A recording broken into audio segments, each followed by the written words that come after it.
बिस्मिल्लाहिर्रहमानिर्रहीम। अस्सलाम वालेकुम स्टूडेंट्स, कैसे हो? हमारा आज का जो ये लेक्चर यंग लायर्स, जैसे कि आपको पता है कि हमने एक सिविल प्रैक्टिस की कुछ बुनियादी बातें उसके हवाले से कोर्स स्टार्ट किया है। तो कुछ चीज़ें ऐसी हैं कि जो हम चैम्बर्स में इसलिए नहीं सीख सकते कि हमारे अक्सर चैम्बर्स का एक ट्रेंड कह लें कि वो चीज़ें जो वहाँ पे मौजूद क्लर्क या मुंशी है वो कर रहा होता है। और एक कंसेप्ट ये दिया जाता है कि ये काम आपका है ही नहीं, ये काम किसका है, क्लर्क का है या मुंशी का है, और आप बहुत बड़े हैं लिहाजा आप वो काम ना करें, और आप वो काम करें जो क्लर्क और मुंशी आपको कहें। समझ आई मेरी बात? क्या कहा मैंने? कि आप क्लर्क और मुंशी का काम ना करें, क्योंकि आप वकील हैं, वो क्लर्क और मुंशी है, और वो काम करें जो आपको क्लर्क और मुंशी कहे। हर चैम्बर में आप शुरू में वही काम कर रहे होते हैं जो क्लर्क और मुंशी आपको गाइड कर रहे होते हैं। और नॉर्मली अगर आप देखें तो चैम्बर्स में जूनियर्स को सिखाने की जिम्मेदारी या धक्का लगाने की जिम्मेदारी किसके पास होती है? मुंशी और क्लर्क के पास होती है। जब आप को बिल्ली के पास ही भेज दिया गया तो बिल्ली कभी भी आपको अपने गुर नहीं सिखाएगी, क्योंकि अगर वो आपको ये चीजें सिखाएगी और आप फाइल करने के काबिल हो गए केसेस को, और उसका आपको इनिशियल स्टेप आ गया, तो आप तो प्रैक्टिस करने के काबिल हो जाएंगे। तो आपने अक्सर सुना होगा, जैसे मौलवी हजरात कहते हैं जी अकेले में कुरान पाक नहीं पढ़ना चाहिए, मौलवी के बगैर आप कभी भी कुरान पाक तर्जमे के साथ ना पढ़े, भटक जाएंगे। और भटक नहीं जाऊंगा, मैं संभल जाऊंगा, सीधा हो जाऊंगा जब मैं पढ़ूंगा अकेले बैठ के कि वातसिमू बिहब्लिल्लाहि जमीअन वला तफर्रकू। तो फिर मैं सोचूंगा यार मुझे तो तफरकाबाजी में डाल रहे हैं आप लोग, अल्लाह तो कहता है तफरके में नहीं पढ़ो। तो इसलिए हमें कहा जाता है कि आप ना करें। प्रैक्टिस में भी बहुत सी चीजें ऐसी हैं, आपको कहा जाता है नहीं ये आपका काम नहीं, अकेले नहीं करना। इसलिए नहीं करना कि अगर आप वो करने लग गए तो आप सीख जाएंगे, जब सीख जाएंगे समझ जाएंगे तो फिर उनके काम कैसे चलेंगे। तो लिहाजा मैं कहता हूँ कि एक अच्छा वकील बनने के लिए, एक सेल्फ मेड वकील बनने के लिए सबसे पहले नंबर पर आपने काम शुरू ही फाइलिंग से करें। जो ऐसे लोग जो इस मामले में परेशान होते हैं कि हमारे अखराजात नहीं पूरे होते, हम क्या करें, तो अखराजात कहाँ से पूरे होंगे जब आपको शुरू में ये सारी चीजें आती होंगी, आपको ऑर्डर शीट की कॉपी निकलवानी आती होगी, आपको सूट दायर करने आते होंगे, आपको मुचलके जमा करवाने आते होंगे, आपको चीजें अटेस्ट करवानी आती होंगी। तो ये वो चीजें हैं इनिशियली जब आप सीखेंगे तो डेफिनेटली आप बहुत से भी ज्यादा जल्दी आप में कॉन्फिडेंस आ जाएगा कि यार मैं अकेला काम कर सकता हूँ, ये तो इतना बड़ा मसला नहीं है। जैसे कल की फाइल में हमने ये चीज पढ़ी थी, लेकिन अब आगे तो जाकर क्या है, ओ आया थे और नहीं आया थे, ओ आया थे ओ नहीं आया। तो जितना अरसा एक मुकदमा आपका ओ आया थे और नहीं आया में लगेगा, उतनी देर में आप अच्छे वकील इंशाल्लाह बन चुके होंगे, क्योंकि जो भी मुकदमा आप फाइल करेंगे तो 2-3 साल से पहले उसमें फैसला तो आना नहीं है। जब 2-3 साल से पहले फैसला नहीं आना तो 2-3 साल का पीरियड मोर देन इनफ है कि आपको अच्छा वकील वो बना जाए और चीजें आपको समझ आने लग जाए। सो आज का हमारा जो ये बेसिक मकसद है वो क्या है कि हम अभी तक सिर्फ ये पढ़ चुके हैं कि हम ऑर्डर 37 का दावा कब कब फाइल करेंगे, क्या उसके मकासद है, रिकवरी सूट कैसे कैसे हम फाइल करते हैं, उसके लिए लीगल नोटिस वगैरह कैसे देते हैं।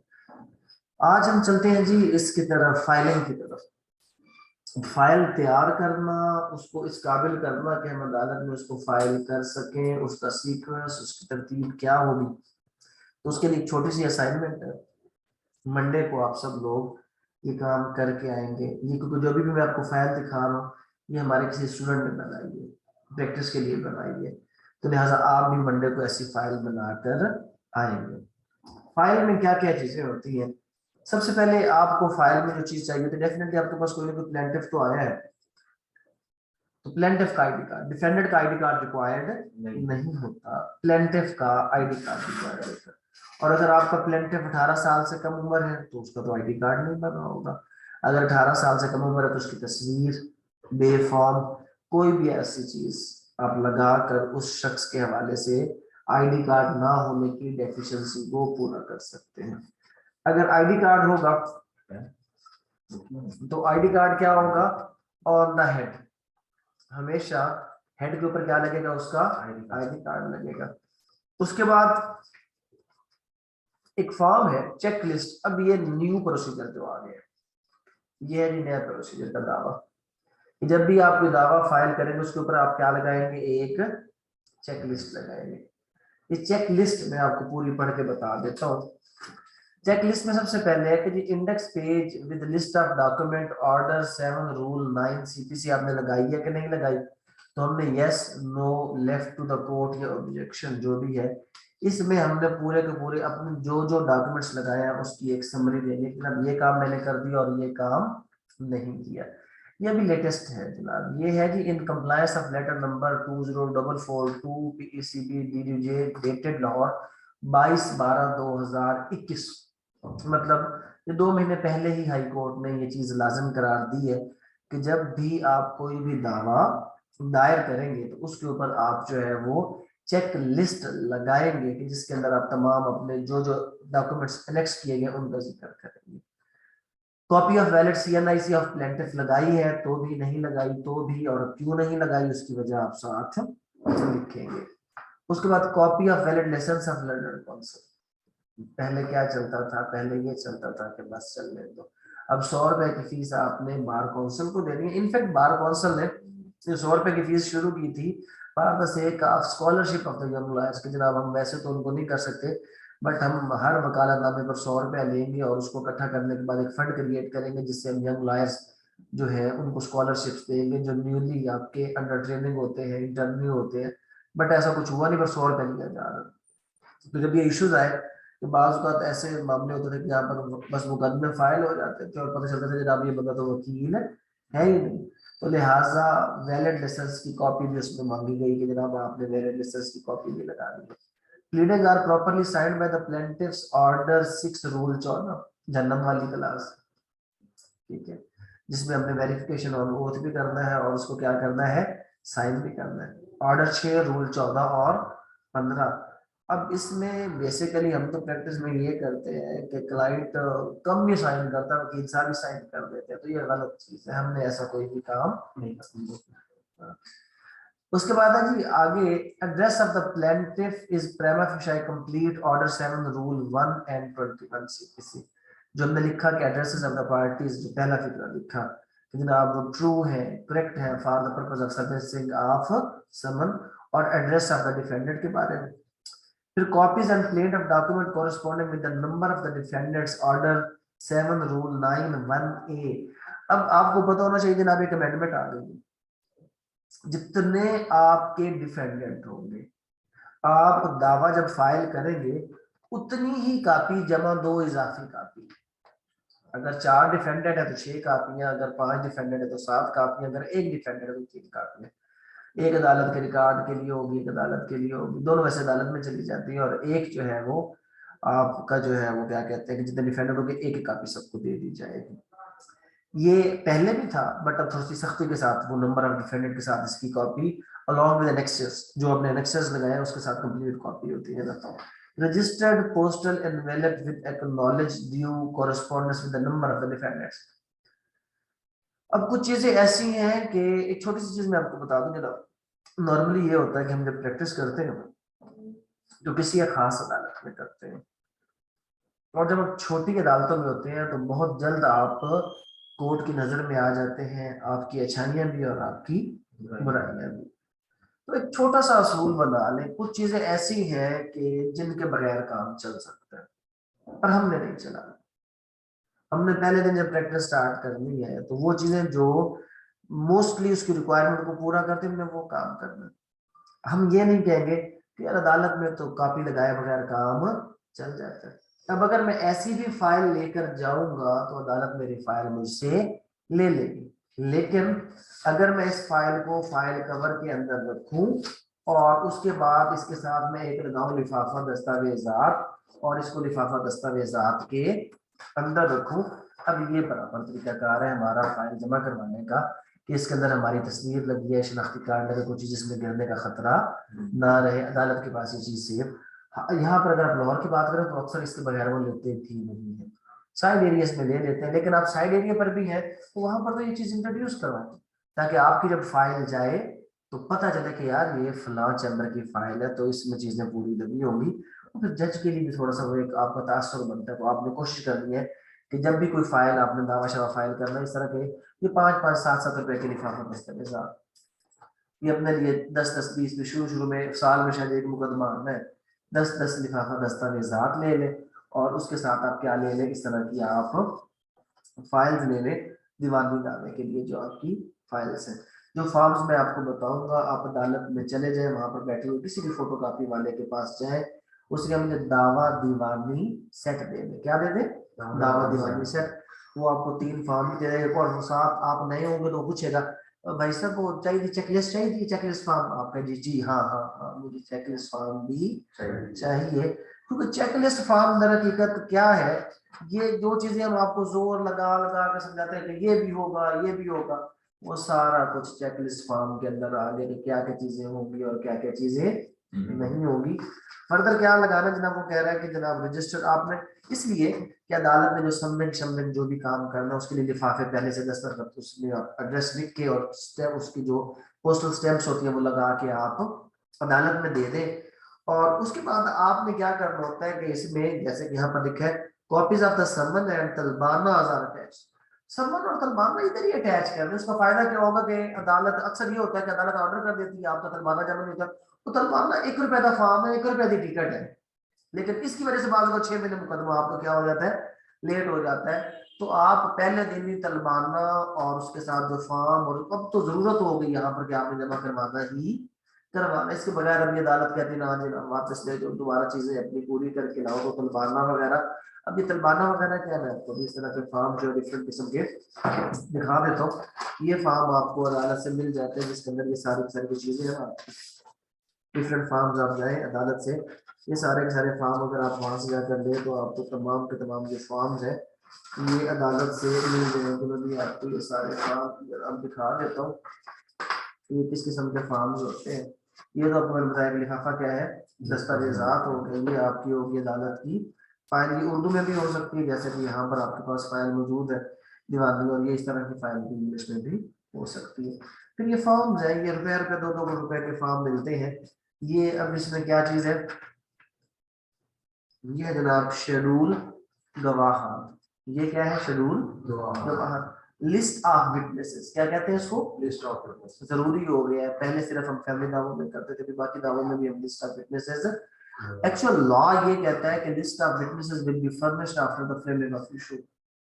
इनिशियल स्टेज पर नहीं होती, लेकिन हमने आदत बना ली है कि मैंने पहले दिन से भी जब कोई दावा फाइल करना, हमने लिस्ट ऑफ विटनेसेस के साथ क्या करनी है, लगा। फैमिली में ज्यादा सख्ती है, फैमिली में सिर्फ लिस्ट ऑफ विटनेस नहीं, फैमिली दावों में जब तक गवाहान के बयानात साथ ना लगाए जाए वो दावा फैमिली कोर्ट लेते ही कोई नहीं है। उधर गवाहों के बयान भी दावे के साथ लगाने पड़ते हैं, लेकिन आम अदालत में भी हम क्या कर लेते हैं, प्रैक्टिस बना लेते हैं कि हम गवाहों के बयान ना लगाए तो लिस्ट ऑफ विटनेस हमने साथ उसके लगा देंगे। ये तो है जनाब हमारे साथ अभी फिलहाल काम का नहीं है, वकालतनामा फौजदारी है। अच्छा तरीका ये होता है, मैं आपको पैटर्न अभी कोशिश कर दूं क्लास खत्म होने के बाद जो जो चीजें शेयर करने वाली है ना, आप सब लोगों ने ऑनलाइन है ना, मुझे बताते जाना, मैं भी शेयर कर दूंगा बाद में, फिर क्योंकि मुझे भूल जानी और चीजें शेयर नहीं होगी। मैं आपको इसका पैटर्न एक शेयर कर देता हूँ, अच्छा सा इंग्लिश का पैटर्न आप लोग अपना बना कर रखें। वकालतनामे का, अपने नाम के वकालतनामे, आप अगर खुद प्रिंटर नहीं है, 3-4 रुपए का प्रिंट हो तो 100 प्रिंट करवा ले, 300-400 रुपए में आपका 100 वकालतनामा। 100 केस 10 सालों में अभी अल्लाह करे तो 1 साल में है, बट वो चीज अच्छी लगती है थोड़ी सी, ठीक है ना। उसके बाद ये डिफरेंट फॉर्म है, ये भी क्रिमिनल के हवाले से है, जो मुझे उनका जमानत वगैरह, क्रिमिनल वाले फॉर्मों को अभी थोड़ा सा साइड पे रख देते हैं, हम आपको वो दिखाते हैं जो फॉर्म आपके सिविल में यूज होते हैं। ये जनाब ऑर्डर जो 37, ये दावा कर रहे हैं जनाब ऑर्डर 37 का। ऑर्डर 37 के दावों में समन जेरे ऑर्डर 37 ज़ाब्ता दीवानी, तो ये जनाब हम समन जो यहाँ पर भेजते हैं वो ये वाले, वैसे समन तनकीद तलब भेजे जाते हैं आम मुकदमात में, समन तनकीद तलब होते हैं, लेकिन जब आप दावा दीवानी का मुकदमा फाइल कर रहे हैं, हम ऑर्डर 37 का दावा कर रहे हैं, तो ऑर्डर 37 के जो हमारे दावे हैं वहां पर इस किस्म के जो समन है वो हम क्या करते हैं, वो हम वहां पे भेज देते हैं जनाब। इस समन में हम सारी तफसील वगैरह लिखते हैं कि क्या है, कैसे है और किस तरह है जनाब, कौन कौन सी चीजें यहाँ पर रिक्वायर्ड है और कौन कौन सी चीजें रिक्वायर्ड नहीं है जनाब। उसके बाद ये नोटिस होते हैं, वैसे आम दावों में क्या होते हैं, ये समन होता है। हम जो ऑर्डर 37 का पढ़ रहे हैं उसमें समन क्या है, ये है। आम दावों में ये समन तनकीद तलब होता है जनाब। मैं ये कोशिश करता हूँ सब की तस्वीरें लेकर ग्रुप में भी आप लोगों के साथ शेयर कर देता हूँ। नहीं तो इसका सबसे आसान तरीका ये किसी भी कचहरी में चले जाए, जो पहले वाला बंदा बैठो से सारे फॉर्म की मुझे एक ही कॉपी दे दे, कुल मिला के 100 रुपया भी नहीं बनेगा, आपको 40-50 किस्म के फॉर्म मिल जाएंगे। तो आप उसको आसानी के साथ अपने पास देखिए पढ़े किस पे क्या उसमें वही होता है, नाम प्लेंटिफ है, डिफेंडेंट है, अदालत का नाम होता है। नॉर्मली ये 3 चीजें ही ज्यादातर लिखी जाती है। जैसे यहाँ पर क्या है, इधर अदालत, अदालत का नाम आ गया, बनाम इधर मुद्दई और उधर मुद्दा है। फिर अगर एक से ज्यादा तो उसकी तादाद, जो कि फलां ने आपके खिलाफ ऊपर जिसका नाम लिखा हुआ है कि जेर आर्डर 37 ज़ाब्ता दीवानी सिविल प्रोसीजर कोड मुबलिक जितने पैसों का दावा किया बराए कर्जा, जिसकी एक कॉपी जो है वो लफ है, आप 10 यौम के अंदर, इसमें टाइम कितना होता है 10 दिन, आप 10 यौम के अंदर अस्तमील समन हाजा इजाजत बराए हाजिरी और पैरवी मुकदमा हाजा अदालत हाजा से हासिल करें। अगर आप 10 यौम के अंदर इजाजत बराए हाजिर पैरवी, इजाजत बराए हाजिरी और पैरवी मुकदमा क्या होता है, लीव टू कॉन्टेस्ट होता है। 10 दिन का टाइम होता है लीव टू कॉन्टेस्ट लेने का। अगर लीव टू कॉन्टेस्ट आप नहीं लेते 10 दिनों में तो ये डिग्री कर दिया जाता है, इसको कहते हैं समरी प्रोसीजर। अगर वो नहीं आता तो फिर बस उसके खिलाफ क्या होता है, डिग्री इसको कर दिया जाता है। इजाजत बराए हाजिरी दरखास्त देकर हासिल की जा सकती है। दरखास्त के बराए समर का बयान हल्की भी दाखिल करें कि आपके पास वजूद मौजूद है जो आपके इस्तेहकाक बराए हाजिरी और पैरवी के लिए जरूरी है। कि अगर आप लीव टू कॉन्टेस्ट लेना चाहते हैं तो आपने वजह भी साथ इसके बता दिया कि आपके पास ग्राउंड्स मौजूद है। तो ये जनाब आपका समन जो है, जितने डिफेंडेंट होंगे लाजमी बात उसके हवाले से उनके नाम लिखेंगे और उतनी काफी जिसकी अदालत में जमा करेंगे। तो यहाँ पर भी चीज जरूरी है। आम खास मुकदमे में क्या लगाते हैं, समन की तलब। ये हम आगे चल के आपको बताएंगे, भी आपको जरूरत नहीं है, ये नकल फार्म में बता है। जब हमें कोई भी शुरू में हम प्रैक्टिस शुरू करते हैं तो दावे शायद हमारे पास ना आए, हम दायर ना करें, तो नकलें हमें निकलवानी आनी चाहिए। ये जो भी अदालत में फार्म लगता है, चाहे वो वकालतनामा है, चाहे वो नकल फार्म है, चाहे वो तलबाना है, इस टिकट के बगैर नहीं लगता। आप अदालत में जाएंगे तो आपको इस किस्म के मुख्तलिफ टिकट होते हैं, एज बीइंग वकील, एज बीइंग लायर।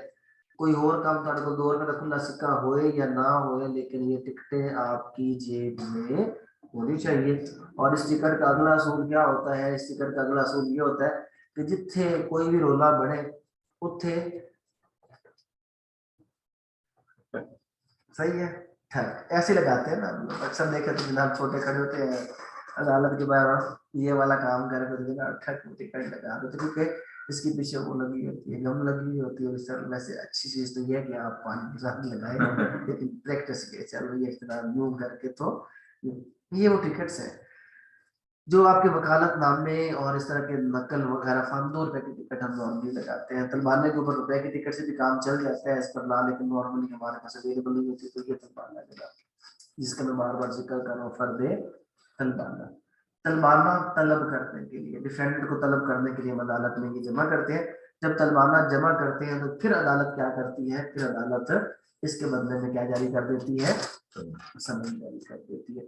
समन कैसे जारी होता है, समन जारी करने का तरीकाकार ये होता है कि जब कोई आपका डिफेंडेंट अदालत की लिमिट में रहता है तो अदालत का पीएन, जिसको हम तामीली कहते हैं, तामीली जो है, अब आपको यंग लायर होने के नाते सबसे पहले ये पता है कि होना चाहिए कि जिस कचहरी में आप काम कर रहे हैं और तमीली की तरफ बैठते हैं, कहीं ना कहीं सीढ़ियों के नीचे, कहीं ना कहीं किसी पुराने टूटे फूटे स्टोर के अंदर, कैंटीन के दाएं बाएं एक जगह बनी होती है हर अदालत में, जहां पर उस अदालत के क्या बैठे होते हैं, तामीली बैठे होते हैं। हकीकत ये सारे पीएन होते हैं, जो कोर्ट के पीएन होते हैं, यही छुट्टी के बाद तामीली का काम करते हैं। और जितने भी आपके जो समन वगैरह होते हैं, और अगर आप ये देखते हैं कि जनाब जो डिफेंडेंट है वो जानबूझकर समन नहीं ले रहा, तो आप अदालत से दरखास्त कर दें कि जनाब मैं समन निशानदेही पे करवाऊंगा। क्या करवाऊंगा मैं, निशानदेही। निशानदेही का मतलब क्या है कि आपने समन भेजा, तमीली वापस आ गया, जनाब वो सर्व नहीं होगा, नोटिस आपने वो पोस्ट के जरिए भेजा, अब वो बंदा सियाना है डिफेंडेंट, वो ले ही नहीं रहा, तो अदालत कहती है जनाब ये आपका एड्रेस गलत है ऊपर, क्योंकि नॉर्मली जैसे मैंने आपको लीगल नोटिस दिखाया उस पर क्या लिखा हुआ आ जाता है कि एड्रेस क्या है, गलत। तो आप अदालत से दरखास्त करें कि हुजूर ऐसा कीजिए, मैं जनाब क्वांटेशन पे आप ऑर्डर कर दें कि निशानदेही पर समन की तामील करवाई जाए। उसमें क्या होगा, अदालत ऑर्डर करेगी निशानदेही, तो फिर आप खुद जाएंगे तमीली के साथ, उसे ले जाएंगे, जनाब ओ बंदा सामने खड़ा है, इसको जाकर क्या करो आप सर्व करवाओ। और आजकल मॉडर्न दौर के साथ आप उसकी क्या बना लें, वीडियो बना लें। अगर वो इनकार भी करता है तो उसे कहें तमीमी को ऊपर लिखो कि इसने इनकार किया, तो फिर अदालत तमीमी को बुलाएगी और तमीमी से पूछेगी हाँ भाई साहब, अगर तमीमी कहते हैं बिल्कुल उसने इनकार कर दिया तो अदालत कहेगी समन है ड्यूली सर। तो अगर वो शख्स, क्योंकि समन का मकसद उसको बताना, आगे ही देना, और अगर वो इनकार भी करे तो मतलब उसको पता चल गया। तो फर्द तलबानों में भी क्या लिखते हैं, बादालत नंबर मुकदमा बनाम तारीख हाजिरी, तारीख दाखिल किस घर से दाखिल किया गया, मुद्दा को बुलाने के लिए, किसने दाखिल किया, मुद्दई ने किया। तादाद कितने बंदों को बुलाना, यहाँ पर इधर टिकट लग जाएगी, जो आपकी रुपया 2 रुपए की टिकट होगी वो यहाँ पर आपकी लग जाएगी। इसके ऊपर टिकट को क्रॉस करना जरूरी होता है। अगर आप टिकट के ऊपर क्रॉस नहीं लगाएंगे तो ये फर्ज किया जाएगा कि आपने इस टिकट को दोबारा भी इस्तेमाल करना है, तो ये आपके खिलाफ कार्रवाई भी हो सकती है और आपको डॉक्यूमेंट जो है वो कंसिडर नहीं किया जाएगा। जब भी कोई टिकट लगाए अपनी आदत में डालें, उसके ऊपर पेन के साथ क्रॉस कर दें, सिग्नेचर कर दें, या मुकदमे का टाइटल हम आमतौर पर लिख देते हैं कि जनाब एक्स बनाम वाई, जो भी टाइटल हो, तो कोई ना कोई ऐसा निशान लगा लो जिससे ये पता चले कि ये हमारी टिकट इस्तेमाल हो चुकी है, अब दोबारा ये यूज नहीं हो सकती जनाब। तो ये चीज फर्क तलवानो, अगर इसको मैं आपको बता रहा था कि ये तो शुरू शुरू में आपको पता होना चाहिए। शुरू में जो छोटी मोटी आपकी रोजी रोटी है, छोटे छोटे 500-500 रुपए 700-700 रुपए नकल निकलवाने के लिए, वो कहाँ से आपको मिलेंगे, वो यहाँ से। नकल के 2 तरीके हैं, एक वो तरीका है कि जो असली है जिसमें कभी भी टाइम पर काम नहीं होता, फिर बाद में आपको शीशे तोड़ने पड़ते हैं और आपके ऊपर एटीए लग जाती है, इसी वजह से वो एटीए लगी हुई है माजिद के ऊपर, उसने शीशे तोड़े थे। दूसरा तरीका, असल में हम लोगों ने खुद अपने क्लाइंट्स को भी कुछ वो कर दिया है, उनको आदतें खराब कर दी है कि जनाब जिस दिन स्टे होगा उस दिन उसको हमने क्या करनी है, कॉपी देनी है, और इसका ऑफिशियल टाइम नॉर्मली होता है 7 दिन का, तो आपको 7 दिन के बाद। लेकिन जब भी कोई सीनियर आपको भेजता है कि अंदर कॉपी आज ही लेके आनी है चाहे जो मर्जी होए, फिर वो आज ही कॉपी में क्या होता है, आज ही कॉपी में ये होता है कि आप जब जाते हैं तो वो बंदा कहता है नहीं जनाब ये तो हफ्ता लगेगा, तो आप कहते हैं जी मेहरबानी। तो जैसे ऊपर ऊपर बढ़िया बढ़िया मेहरबानी होती है, नीचे छोटी छोटी मेहरबानी होती है। अगर आप 200-300 रुपए उसको दे दें तो उस दिन की कॉपी आपको उस दिन भी मिल सकती है, जो कि आपको कब मिलनी होगी, जैसे इसकी पहले कच्ची कापियां निकलती थी, अब थोड़ी सी सख्ती हो गई है, अब कच्ची कापियों का रिवाज थोड़ा कम हो गया। कच्ची कापी का मतलब क्या होता है कि वैसे वो आपको फोटो कापी फौरन, क्योंकि फाइल अगर आपने पढ़नी है, ऑर्डर पढ़ना है, तो वो आपको आजकल फिर लोग क्या करते हैं, कच्ची कापी वैसे तो नहीं मिलती, लेकिन फाइल पढ़ते पढ़ते उसकी क्या निकाल लेते हैं, तस्वीर निकाल लेते हैं, लेकिन वो उसको पता चल जाए वो तस्वीर ऑफिशियली निकालने आपको नहीं देता। लेकिन फिर भी जनाब कच्ची कापी का जो कंसेप्ट है वो अनऑफिशियल है, गलत है, लेकिन इसलिए होता है कि जब जल्दी आपको कुछ चाहिए होती है तो आप उसकी फोटो बगैर सिग्नेचर की होती है, वो कहीं पर भी अपील के साथ किसी भी जगह पर आप पेश नहीं कर सकते। असल जो कापी प्रॉपर इस तरह की आपको मैं कापी एक दिखा देता हूँ, क्योंकि जो कभी भी आपको जजमेंट शजमेंट या अदालत से कोई भी चीज लेंगे तो वो उस वक्त वैलिड होगी जब वो इस तरह की होगी कि अदालत क्या करेगा, उसके ऊपर हर हर सफे के ऊपर जो भी आप ऑर्डर की कापी लेकर आएंगे, किसी भी चीज की कापी लेकर आएंगे, तो वो कापी क्या होगी, एक कापी जब आप ऑफिशियल तरीके से करते हैं तो उसके अंदर पहले नंबर पे ये पेज लगा, स्टैंप लगी, उसके बाद हर हर पेज के ऊपर क्या होता है जनाब, स्टैंप लगाई जाती है, और स्टैंप लगाने के बाद जो आखिरी तक सफा है उसके ऊपर ये सारा सारा मामला अटेस्ट किया जाता है, स्टैंप लगाई जाती है। ये है वो ऑफिशियल कॉपी जो आप किसी भी डॉक्यूमेंट, जब भी आप अपील फाइल करेंगे, कोई भी चीज फाइल करेंगे, ये कॉपी होना जरूरी है। तो अगर आप क्लाइंट के लिए, फिर उसमें हम क्या करते हैं, हम नॉर्मली 2-3 कापियां अप्लाई कर देते हैं कि एक जनाब आगे की अपील फील करने के लिए और एक किसके लिए होती है, क्लाइंट के लिए होती है। शुरू में यहाँ पे आपको छोटे छोटे खर्चे मिल जाते हैं, अगर क्लाइंट का स्टे हो गया तो खुशी में वो आपको 1000 रुपए भी दे देता है और आप कहते हैं जी फौरन कापी, आप खुद भी उसे कहते हैं तो जी हफ्ते बाद कापी मिलेगी, अगर है रूटीन है नहीं तो जी 2000 रुपए लगता है कापी अगर होना चाहिए, क्लाइंट कहता है तो आप 2000 कापी लेके कापी 200 रुपए की होनी है, 1800 रुपए आपको क्या हो जाना शुरू में बच जाना।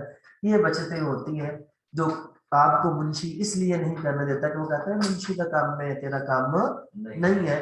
तो शुरू में हम लोग तंग भी होते हैं और ऐसे चैम्बर्स में जाते हैं जो तीर मार के बहुत ज्यादा करके 8-10 हजार किसी जूनियर को दे दे तो दे दे, वो भी उस जूनियर को जो अच्छा खासा धक्के खा रहा हो, और मुंशी वहां पर 1.5-2 लाख रुपए कमा रहा होता है, क्योंकि मुंशी दिन में अगर एक नकल भी निकलवाता तो 500-700 रुपए की दिहाड़ी लग गई। इस तरह करके अगर वो चैम्बर थोड़ा सा अच्छा है जिसमें 10-15 केस की रेशियो है, तो आपको 2-3 नकल जमानत के ऐसे फॉर्म मिलते हैं, 2000 रुपए तो आप भी रोजाना का कमा सकते हैं। तो अगर आपको ये चीजें आती होंगी तो आप अपने शुरू के अखराजात मीटअप कर सकते हैं। और अगर आप किसी चैम्बर में नहीं भी रहना चाहते तो आप अपने कम से कम केसेस की हद तक आप ये चीजें सारी की सारी, हमारा मकसद तो ये है कि हम आपको ये सिखाएं कि आप अपनी हद तक ये चीजें कैसे कर सके। तो ये जनाब आपको फार्म का अगर पता ही नहीं होगा कि फार्म है क्या चीज, मिलेगा कहाँ से, फिल कैसे होगा, जमा कैसे होगा। तो जिस चीज अदालत में आपने प्रैक्टिस करनी है वहां पर जाकर नकल बराज का आपको पता होना चाहिए, नकल बराज में जाए, वहां पर जाकर ये सारी की सारी चीजें आपको मिल जाएंगी। इसमें हम सारा लिखते हैं वही कि जनाब मुदई या मुस्तगीस जो हमारा प्लेंटिफ है, अगर हम कंप्लेंट क्रिमिनल की कॉपी ले रहे हैं तो फिर कंप्लेनेंट का नाम हो जाएगा, डिफेंडेंट का नाम हो जाएगा, जो टाइटल है वो लिख देंगे और उसके बाद जो अदालत का नाम है वो लिख देंगे, जिस फैसले की कॉपी चाहिए उसका नाम लिख देंगे, किस मतलब के वास्ते नकल दरकार है वो लिख देंगे, और नकल किस चीज की चाहिए, पूरी फाइल की चाहिए, जो मैंने कहा था ए टू जेड वाली, ऐसा जो मैंने कहा था ए टू जेड कॉपी, वो यहाँ पर हम दर्ज करते हैं कि मुझे किस किस चीज की नकल चाहिए, ऑर्डर शीट की चाहिए या नहीं चाहिए, प्लेट की चाहिए या नहीं चाहिए, जवाब दावे की नकल चाहिए या नहीं चाहिए। यहाँ पर जिस जिस की हमें चीज की नकल चाहिए होती है वो हम सारा का सारा लिखते हैं, और फिर पूरा पता वगैरह लिख कर ये जनाब कागज हम अगर हम ऑफिशियली लेना चाहते हैं तो जाकर जमा करवा देते हैं, वो हमें 1 हफ्ते का टाइम दे देते हैं। हफ्ते बाद जो फोटो कॉपी के चार्जेस होते हैं, ऑफिशियल ये खर्चा होता है, लेकिन अगर 150 दे दो तो आपको ये चीज क्या मिल जाती है, तो जल्दी मिल जाती है। तो ये जनाब आपका नकल फॉर्म का तरीकाकार हो गया, ये आपके नकल फॉर्म खड़ा हो गए जो हम यहाँ पर जमा करते हैं। उसके बाद ये होता है कि फर्ज पता होता है, फर्ज पता में क्या होता है कि वही मुकदमा और सारे जो है नाम में बल्दियत और ये सारा सुकूनत और ये कि जनाब आली मुकदमा दर्जा बाला में है, मुकदमा मजर पर दर्जा बाला पता है। ये बेसिकली क्या होता है, ये जो प्लेंटिफ होता है ना वो अपना फर्ज पता देता है, वो ये कहता है कि हुजूर आज के बाद जो भी मेरे मामला आते हैं, जब भी मुझे बुलाने की जरूरत होगी किसी भी मामले में, तो आप इस पते पर क्या करेंगे, मुझे आप राब्ता कर सकते हैं। तो इसमें वो लिखता है कि जनाब जनाब आली मुकदमा मंदरजा बाला में हर एक समन और नोटिस और दीगर हुक्मनामे आपकी तबीर दौरान मुकदमा मजहर पर मंदरजा बाला पता पर फरमाई जाए। अब मैं हैरान हूँ यार कि हम क्यों इतने बेवकूफ हैं, क्यों इतने गुलाम हैं, और हमारी अदालतें क्यों ये सब कुछ कर रही हैं। एक अनपढ़ बंदा जो उर्दू रो धो के पढ़ता है, दौरान मुकदमा मजहर पर मंदरजा बाला पता ना हो, अब बंदा कहे मजहर कौन है, मजहर दिखलाई दे यार, इसको सादा उर्दू में ले आओ, इसको इंसानों वाली जुबान में फार्म बना दो कि जनाब ये फर्द पता जो हमारा मुकदमा करने वाला शख्स या मुदई है इसमें वो अपना पता दर्ज करता है, सिंपल सी बात उसमें कर दे ताकि हर लोगों के लिए आसानी हो जाए। लेकिन ना हो तो चलिए, आसानी हो जाएगी तो फिर आपके वकील होने का फायदा क्या, हाँ? और अगर और ज्यादा आसानी होगी तो साढ़े को केड़ा आएगा पढ़ के सारे मजहर कौन है, ठीक है। तो मन मजहर मैं मतलब खुद ये है नजर से ना और कोई नहीं नजर। मुकदमा मजहर पर मंदरजा वाला पता पर फरमाई जाए और मजहर जगह सुकूनत तब्दील करेगा, अदालत आजम तब्दीली की इतला फिल फौर कुल अहवाल देगा। वो जो मजहर साहब है अगर वो अपना पता तब्दील करेंगे तो अदालत को, अगर मैं अगर अपना पता शता तब्दील करता हूँ तो मैं क्या करूंगा, मैं अदालत को इसकी इतला दूंगा। तो इसमें बेसिकली किसका पता होता है, फर्द पता में ये मुद्दई का पता होता है, सारी तफसीलात वगैरह इसमें होती है। वारंट गिरफ्तारी वगैरह भी इसमें फिलहाल ऑर्डर 21 ये जो आप इजरा डिग्री में वारंट गिरफ्तारी वगैरह जारी है, हम इजरा डिग्री तक नहीं पहुंचे। ये वो फॉर्म्स हैं जनाब ये जिनके बारे में आपको पता होना चाहिए, इसको फिल कैसे करना है और किस तरह करके अदालत में जमा करवाना है। फिर जब हम कोई भी फाइल जनाब बनाते हैं, कोई भी हम इस तरह का दावा शावा फाइल करते हैं, तो हमारे लिए जरूरी होता है कि हम प्रॉपर तरीकेकार के मुताबिक तमाम जो चीजें हैं जो उस केस के लिए जरूरी है वो हम उसके साथ लगाएं, और लगाने के बाद अदालत में जाकर वो चीज जमा करें। बहुत सी चीजें आपको कौन सिखा देगा, बहुत सी चीजें आपको सिखा देगा ये जनाब जो आपका है। अब ये पहले इंडेक्स इस तरह का चलते थे, अब तो हाई कोर्ट में वो वाला, अगर उर्दू में आप लगाना चाहें तो आप इस तरह के इंडेक्स लगा सकते हैं, जैसे लिखा हुआ जनाब अदालत जनाब सीनियर सिविल जज साहब ओकाड़ा बनाम फला तफसील दस्तावेजात दावा इस्तकरार हक दरखास्त बना हुक्म इम्तनाई बयान हल्फी गवाह लिस्ट नासान लिस्ट डेथ सर्टिफिकेट नादरा इंदराज जो जो चीजें आपने बताई इस तरह करके आप उसमें अदालत को बता देते हैं। लेकिन जो जरूरी चीजें हैं वो ये आ गई।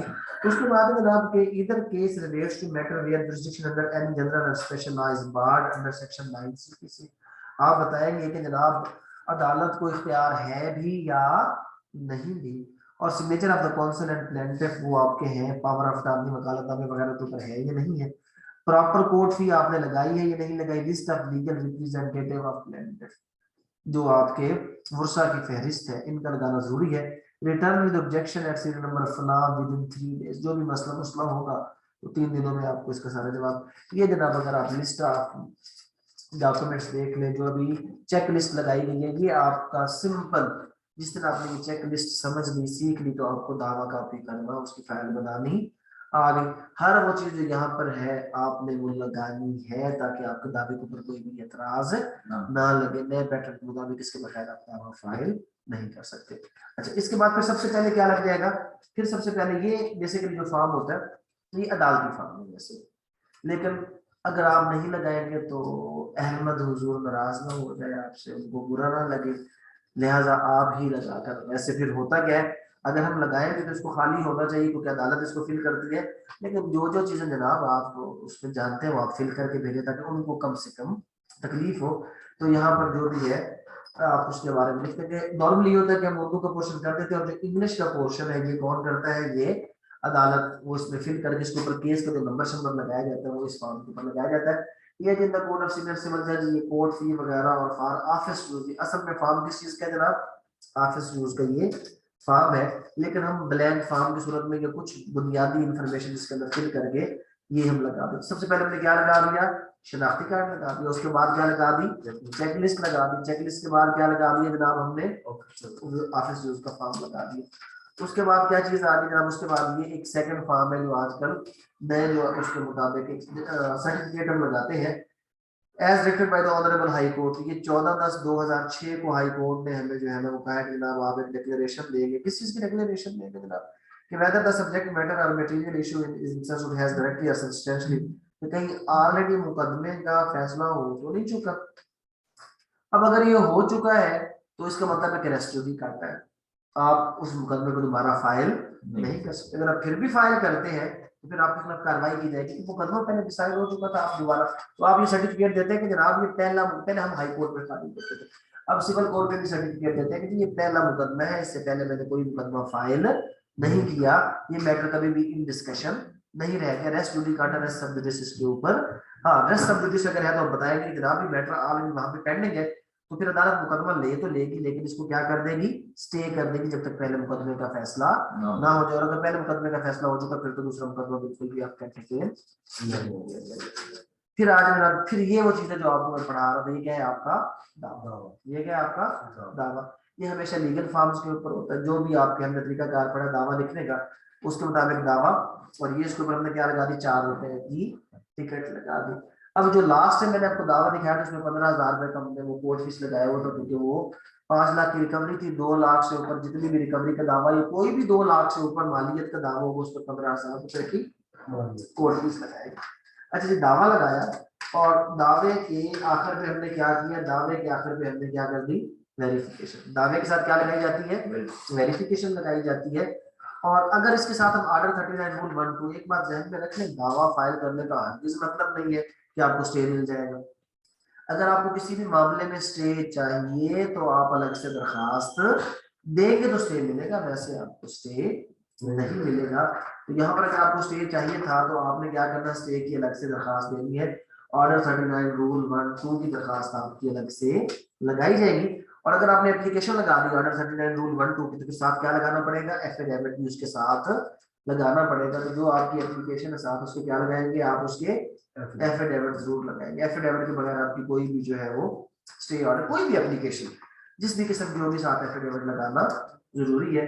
अब उसके बाद लिस्ट ऑफ विटनेसेस, आप चाहें तो लिस्ट ऑफ विटनेसेस जिसको फरिस्त गवाहान कहते हैं, वो अगर आप पढ़े लिखे लोग हैं माशाल्लाह तो आप अंग्रेजी की लिस्ट लगा दें, और अगर आप पढ़े लिखे नहीं हैं तो आप फहरिस्त कायम मकामा, ये तो लीगल हियर्स की लिस्ट है, और इस तरह फहरिस्त गवाहान आपको वहां से बना बनाया एक फॉर्म मिलेगा, आप फहरिस्त गवाहान का फॉर्म भी लगा सकते हैं, और अंग्रेजी में लिस्ट ऑफ विटनेसेस भी आप लगा सकते हैं।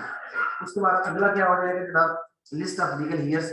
ये क्या है लिस्ट ऑफ लीगल हियर्स, ये है फहरिस्त कायम मकामा, ठीक है जनाब। चाहे तो आप इस तरह का क्या लगा दें, फॉर्म लगा दें, और चाहे तो आप इसका आसान तरीका कर ये करते हैं, मैं आपके साथ एक दावा शेयर कर दूंगा, उसके अंदर ये सारी चीजें एज इट इज बनी हुई, तो उसमें क्या होगा, जब कंप्यूटर पे डायरेक्ट प्रिंट निकाले ताकि आपके पास रिकॉर्ड भी उसका क्या हो जाएगा, सेव हो जाएगा बार बार। तो ये लीगल ईयर्स की लिस्ट हो गई। उसके बाद जनाब हमारा जो भी साइन शाइन है वो वाला मामला पूरा हो गया। और अब ये सारी चीजें लगाने के बाद जो रेलेवेंट हमारे डॉक्यूमेंट्स है, ठीक है ना, मतलब जो मैंने कोई आईडी कार्ड की कॉपी, एग्रीमेंट की कॉपी, जो जो चीजें मेरी उसकी जरूरत की है मैंने वो सारी की सारी चीजें इसके साथ लगा देनी है। जो आप जिन डॉक्यूमेंट को कहते हैं डॉक्यूमेंट दस्तावेजात मुनहसरा, क्या कहते हैं, दस्तावेजात मुनहसरा, डॉक्यूमेंट्स रिलाइड अपॉन। हम यहाँ पर ये फिरिस्त कायम मुकामा इस तरह भी लगाई जा सकती है। उसके बाद फर्द पता लगा दी जिसमें हमने अपना एड्रेस वगैरह लिख दिया।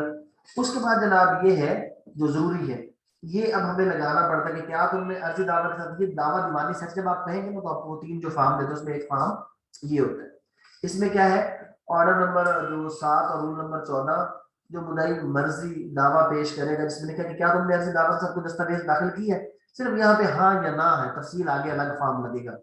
और उसके बाद कोई दस्तावेज जो आप पेश करना चाहते हैं और आपके पास मौजूद नहीं है, यहाँ पर ये चीजें आप सारी की सारी इसमें लिखते हैं।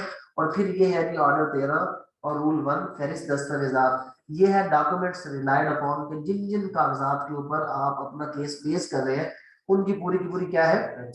पहले फॉर्म में खाली क्या लिखा हमने कि हाँ या ना, और यहाँ पर क्या कर दिया उसकी पूरी की पूरी हमने क्या लगा दी, लिस्ट लगा दी। उसके बाद जनाब हम आगे क्या लगा देते हैं, फर्द तलबाना लगा देते हैं। फर्द तलबाने के बाद अब ये भी फॉर्म जो है वो आया हुआ केस मैनेजमेंट स्टेटमेंट, ये कंप्यूटराइज रिकॉर्ड मेंटेन करने के लिए एक नया फॉर्म जो है वो दिया गया जी। फॉर्म 14, ये फॉर्म 14 है। ये फॉर्म 14 हम किस लिए लगाते हैं, ये कंप्यूटराइज रिकॉर्ड की मेंटेनेंस के लिए फॉर्म 14 आया हुआ है कि जिसमें जनाब आपका जो है सारा मामला वहां पर मेंटेन कर दिया जाएगा। और उसके बाद इसमें भी वो आ गया है जो ऑर्डर 9 की 9A के हवाले से इंटरमीडिएट डेट्स वगैरह आती है उसके लिए। तो ये अभी इसमें एक चीज कम है कि इसके अंदर हम समन की 3 कापियां हमने नहीं लगाई। हम नॉर्मली क्या करते हैं, समन की 3 कापियां हम इसके साथ ही क्या कर देते हैं जनाब, लगा देते हैं ताकि सारा मामला हमारा पूरा हो जाए। इस तरह करके हम फाइल को क्या करते हैं जनाब, पूरा करते हैं। पूरा करने के बाद जो हमारी प्रॉपर एक फाइल होती है उसके ऊपर हम इसका नाम वगैरह लिखते हैं। और नाम वगैरह लिखकर इस तरह का एक हमारे पास क्या होता है, लिफाफा दस्तावेजात होता है। और लिफाफा दस्तावेजात के अंदर हम इस चीज को डाल के अदालत के पास ले जाते हैं। अब अगला स्टेप क्या होता है, अगला स्टेप ये होता है जनाब, अगला स्टेप ये होता है कि जब आप अदालत में जाकर देते हैं और इसमें आपने स्टे की दरखास्त अगर लगाई है तो ये सेम डे पर अदालत को नॉर्मली 12 बजे तक आपकी फाइलिंग चल रही होती है। जब आप 12 बजे तक फाइलिंग करते हैं तो उसमें ये होता है कि उसी दिन अदालत का टाइम जो 2-3 बजे खत्म हो रहा होता है, अगर स्टे की दरखास्त है सेम डे पे बहस होती है। तो अगर आपने स्टे की दरखास्त लगाई हुई है तो फिर आप उसी दिन दावा ये देने के बाद 2 से 3 घंटे के बाद जाएंगे और पूछेंगे जनाब ये किधर की फाइल बताएगा जी, फलां जैसा आपको मार्क हो गई है। आप फलां जज साहब के पास जाएंगे और अपने स्टे के लिए उनसे दरखास्त करेंगे। स्टे की दरखास्त ये कि हुजूर इसके बगैर बिल्कुल भी काम हमारा नहीं चल सकता। वो बंदा जनाब मेरे पास जनाब हर चीज मौजूद, 3 चीजें होती है स्टे के लिए, क्योंकि प्राइमा फिशाई केस है और बैलेंस ऑफ इनकन्वीनियंस मेरी फेवर में है और उसके बाद जनाब मुझे इर्रिपेयरेबल लॉस होगा। हुजूर सारे कागजात इसके साथ अटैच कर दिए गए हैं। अगर आपने स्टे ना दिया तो ये बंदा अपनी प्रॉपर्टी को बेचकर भाग जाएगा, तंग करेगा, ये वो तमाम चीजें। तो इस सूरत में आप अदालत में जाएंगे तो नॉर्मली तकरीबन कोई शायद यहाँ गवर्नमेंट अगर पार्टी है तो फिर अदालत स्टे नहीं देती, उसको समन किए बगैर बुलाए बगैर अदालत स्टे आपको बहुत कम जोर मार के लेना पड़ता है। वैसे स्टे गवर्नमेंट के खिलाफ नहीं मिलता। अगर कोई और पार्टी हो तो 90% आपको स्टे मिल जाता है, 90 नहीं 99% आपको स्टे मिल जाता है। वो आपका बॉडी पोस्चर भी थोड़ा सा अच्छा और आप अदालत में जाकर जब रिक्वेस्ट करते हैं। एक और चीज यहाँ पर बहुत ज्यादा मैटर करती है जिसका हम ख्याल नहीं करते। आप देखोगे कि हमारे जो यंग मैन खासतौर पर जो थोड़े से फाइनेंशियली वीक होते हैं उनकी अब हालत देखते हैं, बहुत बुरी हालत होती है, बड़ी शर्म आती है। टाइयां इतने बुरे तरीके से, शर्ट इतने बुरे तरीके से और कोट बुरी हालत में होता है, ये बहुत मैटर करता है। जब आप एक अच्छे यूनिफॉर्म में जाते हैं ना इस तरह के मामलात में तो अदालत में आपका इंप्रेशन और होता है। जब आप थके हुए हाल में जाते हैं तो जज देखकर कहता है कि कोई थका हुआ बंदा, और जब आप अच्छे हाल में जाते हैं वो कहता नहीं यार ये किसी अच्छे चैम्बर से आया है। फर्क कितना है यार मुझे ये बता दो। आप अगर पैनोरामा में चले जाए 3500-4000 का आपको आजकल पैंट शर्ट जो कोट है वो मिल जाता है। 1000-1200 रुपए की आपको शर्ट मिल जाती है। और 1000-1200 की बजाय मैं ये रिकमेंड करूंगा कि आप 2500-2400 की यूनिवर्स की शर्ट ले लें। 1000-1200 वाली में 2 महीने चल रहे हैं और यूनिवर्स वाली 2 साल चल जाती है। तो महंगी चीजें अच्छी होती है। टाई 200-300 रुपए की टाई आती है, कचहरी से महंगी मिलती है। अनारकली में चले जाए 4-5 नए लोग मिलकर चले जाए 50-60 रुपए की, वहां से अच्छे वाली टाई मिल जाती है। तो एक दो शर्टें, दो टाइज, दो कोट आप अपने जो है वो, खास तौर पे शर्ट का कॉलर साफ सुथरा और अच्छी टाई। और शर्ट में सबसे बड़ी मुसीबत ये है कि आप लोग छोटे कॉलर लेते हैं जालिमो। शर्ट अगर तंग करती है, बटन नहीं होते, तो आधा इंच बड़ा कॉलर ले लो, ताकि जो है ना इधर से आप तंग ना हो। बट उस बटन बंद के ऊपर खूबसूरत नाट जो होते हैं, टाई की नाट बनाना भी सीख लो, नहीं तो मैं बना दूंगा। मैं जब प्रैक्टिस कर रहा था लाहौर में क्वेटा में, तो मैं क्या करता था, मैं रोजाना की एक टाई लेकर जाता था, और निकलते वक्त जो मुझे स्टूडेंट नजर आता था ना जिसकी टाई की हालत खराब होती थी, मैं अपनी टाई उतार कर उसको देता था कि आज तेरी आज के बाद ये पहन के आ जाए, ये अच्छा नहीं लगता। ये चीजें बड़ी मैटर करती। आपका अच्छा लिबास, साफ सुथरा यूनिफॉर्म, इस तरह के मैटर्स में जब आप जाते हैं ना, तो वो इम्पैक्ट डाल होता है कि जनाब ये बंदा पसीने में शराबूर आया है।